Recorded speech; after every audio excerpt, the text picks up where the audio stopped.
नमस्कार, मैं हूं आपके साथ कनिका अरोरा और आप देख रहे हैं एफएम न्यूज। तो आज के हमारे खास कार्यक्रम में आप सभी का स्वागत है। कश्मीर में इन दिनों चरमपंथी फिर से अपना पैर पसारने में लगे हैं। बेगुनाहों का बेरहमी से कत्ल किया जा रहा है, इंसानियत का गला घोटा जा रहा है और इस बार चरमपंथियों ने खास तरीका इजाद किया है, जहां हिंदुओं को टारगेट कर उनकी हत्या की जा रही है। लेकिन इस सबके बीच कश्मीर को लेकर दिल्ली में हलचल तेज हो गई है। गृह मंत्रालय में बैठकों का दौर लगातार जारी है। अब ऐसे में क्यास ये लगाए जा रहे हैं कि कश्मीर को लेकर सरकार कुछ बड़ा ऐलान कर सकती है।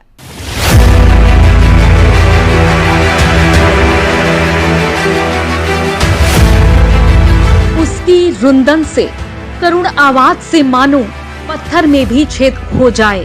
वहाँ मौजूद हर शख्स का कलेजा कांप जाए।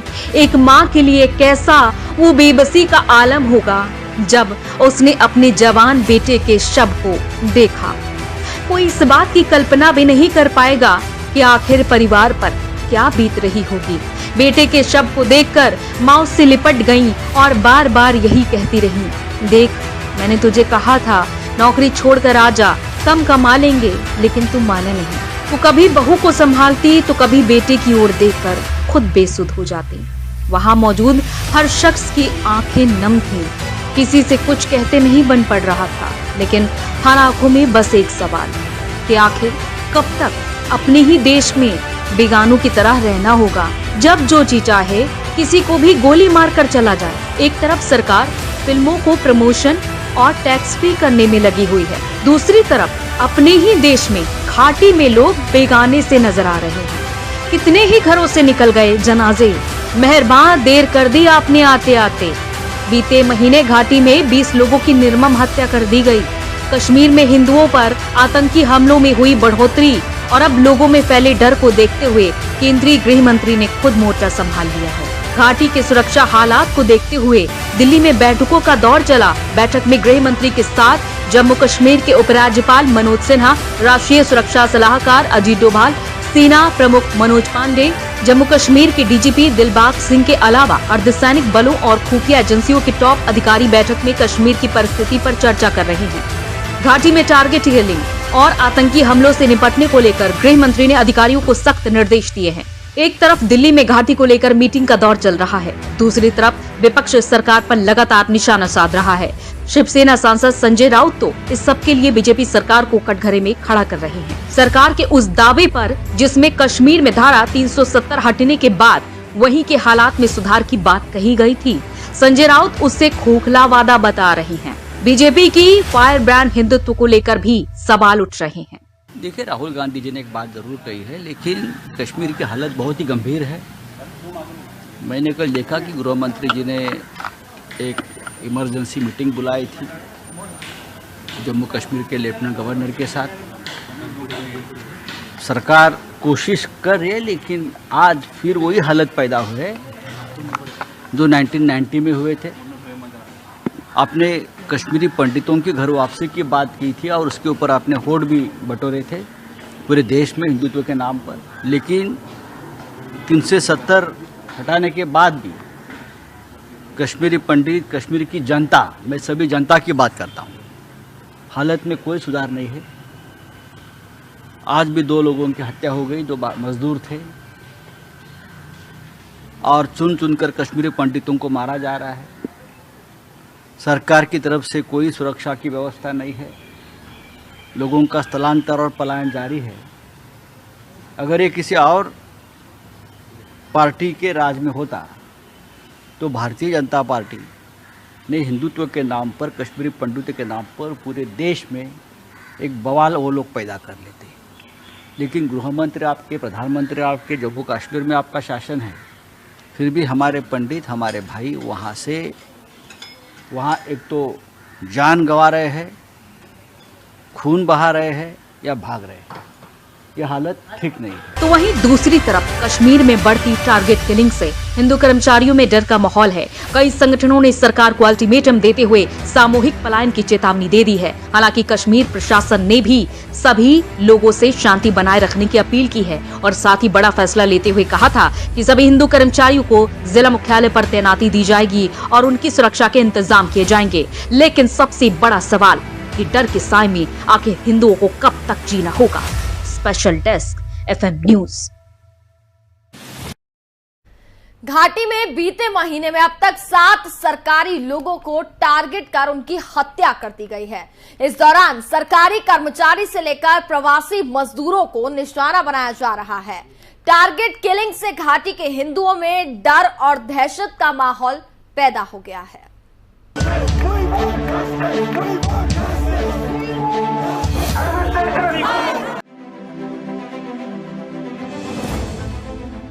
मई के महीने में घाटी में टारगेट किलिंग की घटनाओं में काफी इजाफा हुआ है। बीते महीने में 7 लोगों को चरमपंथियों ने टारगेट हमला कर हत्या कर दी। इस दौरान चरमपंथियों ने गैर मुस्लिम सरकारी कर्मचारी को निशाना बनाया। मई महीने में टारगेट किलिंग की पहली घटना 7 मई को उस वक्त हुई जिसमें ड्यूटी पर तैनात एक पुलिसकर्मी की हत्या कर दी गई।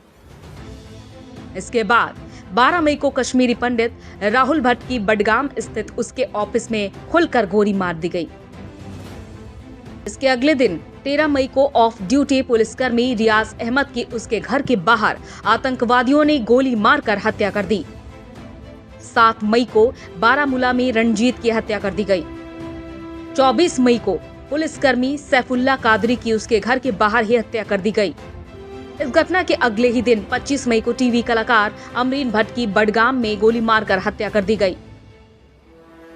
और फिर 31 मई को शिक्षिका रजनी बाला की हत्या हाई स्कूल में घुसकर कर दी गई।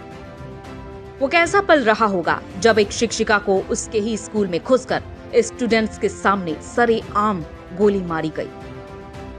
जून महीने की दूसरी तारीख को कुलगाम के अरेह मोहनपुरा में बैंक मैनेजर विनय कुमार को बैंक में घुसकर सरेआम गोली मारकर हत्या कर दी गई। वो राजस्थान में हनुमानगढ़ के रहने वाले थे। कुलगाम में इलाकी ग्रामीण बैंक में काम करते थे। सीसीटीवी फुटेज में साफ तौर पर दिख रहा है कि बैंक मैनेजर अपनी कुर्सी से उठकर पीछे की तरफ कुछ काम कर रहे हैं। तभी बाइक पर सवार 2 लोग वहां आए। एक शख्स बाइक पर बैठा रहा जबकि दूसरा उतरकर बैंक की ओर गया। आतंकी बैंक के बाहर गेट पर रुकता है, फिर बैंक के अंदर जाता है और फिर एक बार मुड़कर चारों तरफ नजर दौड़ाता है। उसके बाद तेजी से बैंक के अंदर दाखिल होता है। इस दौरान उसके हाथ में एक बैग भी है जिससे वो बंदूक निकालता है। आतंकी बाहर देखने के बाद एक बार आश्वस्त हो जाता है कि आसपास कोई नहीं है।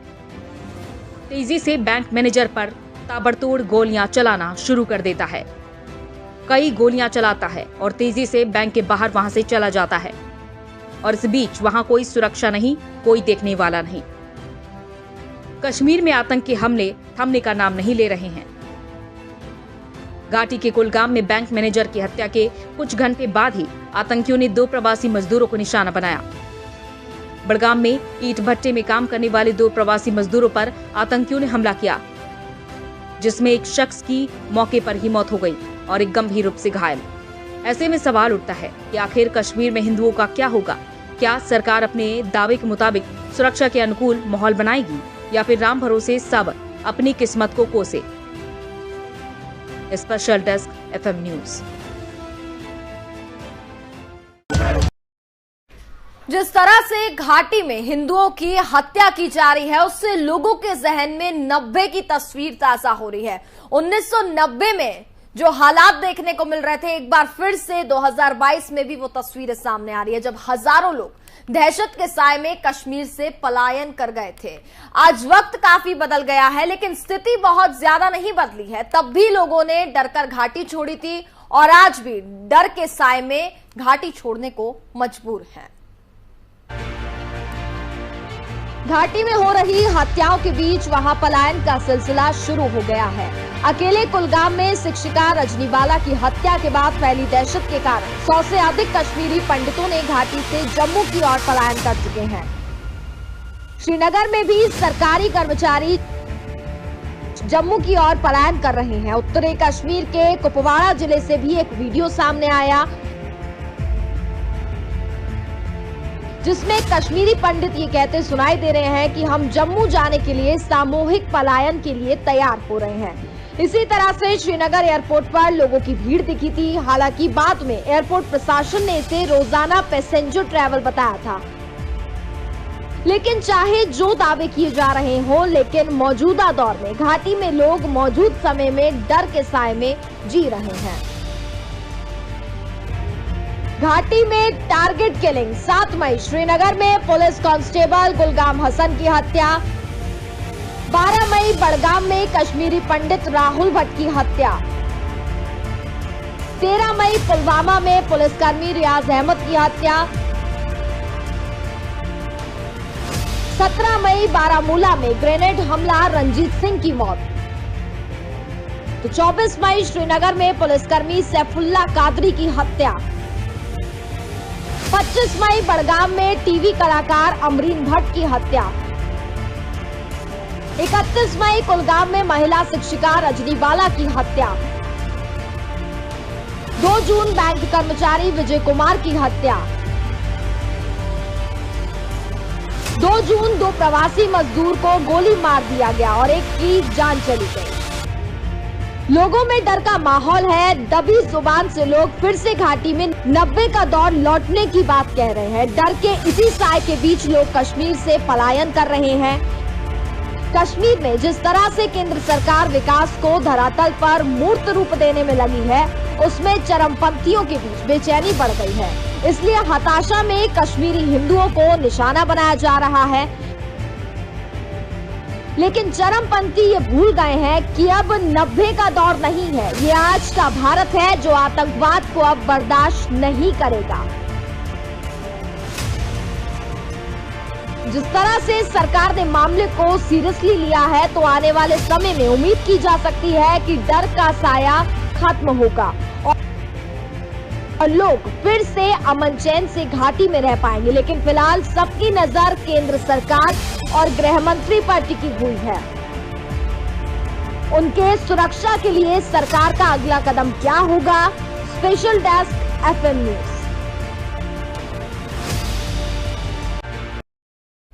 एक तरफ घाटी में लोगों की बेरहमी से हत्या हो रही है, तो वहीं दूसरी हत्या के बहाने सियासत भी जारी है।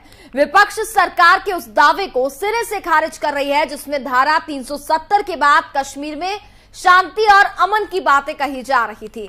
विपक्ष सरकार पर आरोप लगा रही है कि कश्मीर में आज जो कुछ भी हो रहा है वो केंद्र सरकार की नीतियों का नतीजा है। दुनिया जहान की बातों पर तकरीर करने वाले पेशे से बैरिस्टर और हैदराबाद के सांसद असदुद्दीन ओवैसी वैसे भी सरकार पर हमला करने से चूकते नहीं हैं। चाहे धारा 370 का मुद्दा रहा हो या फिर 3 तलाक जैसे कानून का, ओवैसी साहब सरकार की मुजम्मत से नहीं चूकते।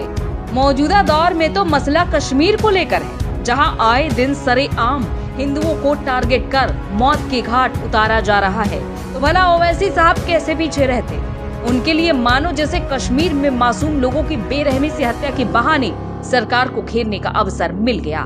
तभी तो उन्होंने इन सारी बातों को 90 के दशक की कहानी पर बनी फिल्म द कश्मीरी फाइल्स से सीधे तौर पर जोर दिया। उन्होंने सीधे तौर पर सरकार को घेरते हुए कहा कि जो कुछ भी कश्मीर में हो रहा है वो सरकार की विफलता का परिणाम है।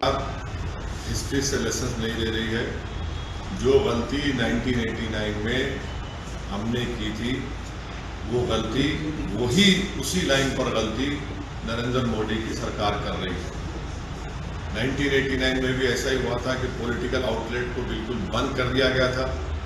पॉलिटिशियंस को, वैली के पॉलिटिशियंस को बोलने की इजाज़त नहीं थी और वही गलती बीजेपी की सरकार कर रही है। 1987 का जैसे इलेक्शन रिग इलेक्शन था वो, और 89 में उसका खैमेजा भुगतना पड़ा। कश्मीरियों को पंडित को इलेक्ट्रल इशू की तरह देखते, इंसान की तरह नहीं देखते। वहाँ के पॉलिटिशियंस को आप बोलने की इजाज़त नहीं देते, पॉलिटिकल लीवर्स पूरे बंद कर दिया। तो यही चीज़ों की वजह से आज ये तमाम टेररिज्म हो रहा है। इसकी पूरी जिम्मेदारी नरेंद्र मोदी की सरकार पर आती है। मैं इसको कंडेम करता हूं। कश्मीर में सरेआम हो रही हत्याओं के बीच जम्मू कश्मीर के पूर्व मुख्यमंत्री और नेशंस कॉन्फ्रेंस के अध्यक्ष फारूक अब्दुल्ला अलग ही राग आलाप रहे हैं। फारूक अब्दुल्ला का कहना है कि कश्मीर में सेना और पुलिस के जरिए शांति बहाल नहीं की जा सकती। उन्होंने कश्मीर में गंभीर स्थिति से निपटने का रास्ता खोजने के लिए सभी राजनीतिक दलों के साथ आने की पुरजोर वकालत की है। ये वही फारूक साहब हैं जिनके मुख्यमंत्री रहते 90 के दशक में घाटी में हिंदुओं ने सामूहिक नरसंहार और पलायन का दर्द झेला था। तब सीएम रहते भी वो कुछ नहीं कर पाए थे और आज वो इस सब समस्या से निपटने का मंत्र दे रहे हैं। ठीक है, पहले वहाँ कितने पुलिस वालों को मार दिया, कितने कश्मीरी पंडितों को मार दिया, मुसलमानों को मार दिया, और फिर भी कहते हैं वहाँ अमन है। कौन सा अमन है? अब क्या बोलेंगे उनको जो वहाँ पे यहाँ से गए हुए हैं और गाँव में पढ़ा रहे हैं? क्या कहेंगे उनको कि क्या वो उनकी हिफाजत है? क्या उनके पास सिक्योरिटी है? कल अगर सियासी आदमियों को मारना शुरू हो जाएगा तो सिक्योरिटी कहाँ है? क्या बोलेंगे उनको? बातों से कुछ नहीं बनता। इनको कोई ऐसा रास्ता निकालना पड़ेगा जिससे कि ये लोगों के दिल जीत सके और इस मुसीबत। वहीं संयुक्त जम्मू कश्मीर की अंतिम सीएम मोहतरमा महबूबा मुफ्ती, उन्होंने तो सीधे तौर पर इस सब के लिए सरकार को कटघरे में खड़ा कर दिया। उन्होंने सीधे तौर पर केंद्र सरकार पर आरोप लगाते हुए कहा कि कश्मीर में जो भी कुछ हो रहा है वो मोदी सरकार द्वारा कश्मीर में बनाए जा रहे दबाव का नतीजा है। मैंने कहा कि जम्मू कश्मीर में बेगुनाहों का, खासकर कश्मीरियों का, चाहे वो राहुल भट्ट हो, चाहे शोएब गनाई हो, चाहे वो सैफुल्लाह कादरी हो और आज हमारी बच्ची अमरीना भट्ट हो, तो ये तो एक रोज का मामूल बन गया है। और जो मरकजी सरकार है वो जूं की तू है, उनकी जो उनकी मस्कुलर पॉलिसी है, दबाव की पॉलिसी है, दोन्स की पॉलिसी है, उसका ये नतीजा है कि दिन ब दिन जम्मू कश्मीर में हालात बेहतर होने के बजाय बिगड़ रहे हैं, खराब हो। कहते हैं फिल्में समाज का आईना होती है, जो समाज में होता है उसे ही रुपहले पर्दे पर दिखाया जाता है।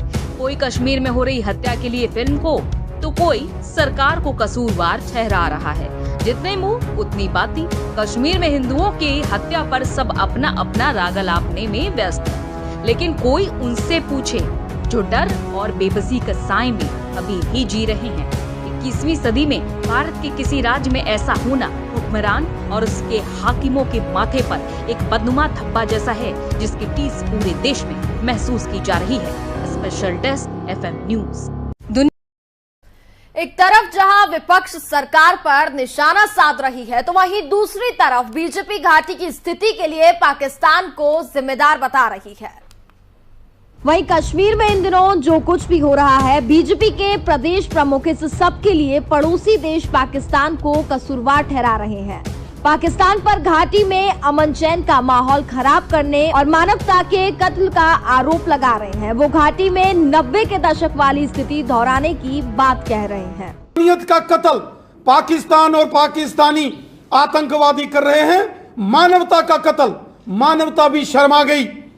जिस तरीके से कश्मीर घाटी को इन पाकिस्तानियों ने लहूलुहान किया, हमारी सेना ने, हमारी पुलिस और पैरामिलिट्री फोर्सेस के जवानों ने ऑपरेशन ऑल आउट चलाकर कश्मीर घाटी में आतंकवादी संगठनों के तमाम बड़े बड़े जो सरगना थे उन सबको मौत के घाट उतारा।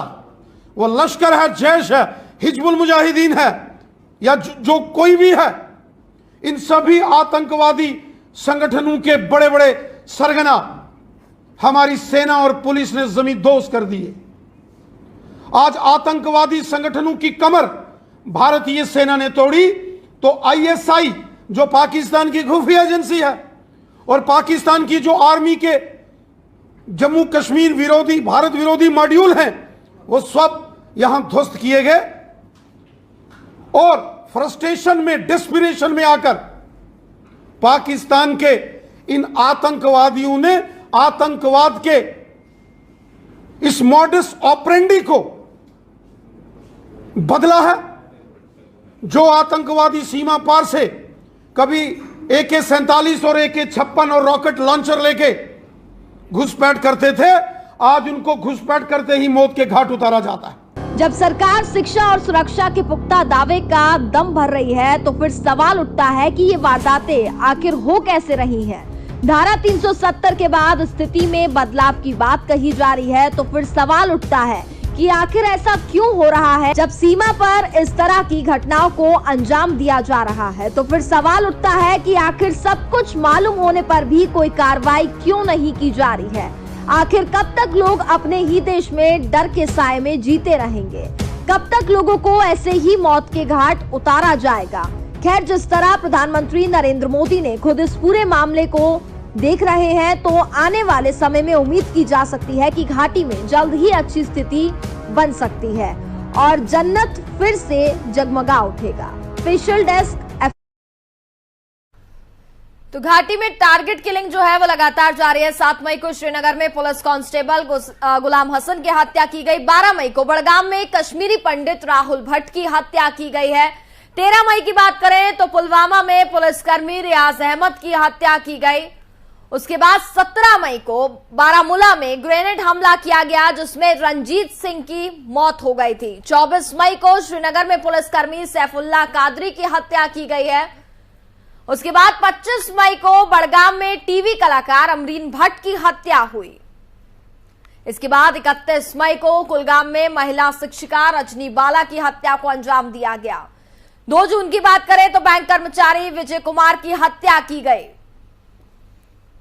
इसके बाद 2 जून को 2 प्रवासी मजदूर को भी गोली मार दी गई जिसमें से एक की जान चली गई।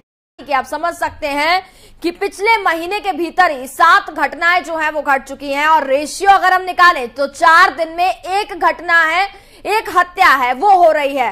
बेहद चिंताजनक स्थिति फिलहाल बनती हुई नजर आ रही है। लेकिन इस पूरे मामले पर गृह मंत्रालय में बैठक भी लगातार जारी है और जल्द ही बताया जा रहा है क्योंकि कुछ अच्छा फैसला जो है वो कश्मीरी पंडितों के लिए निकल कर आ सकता है।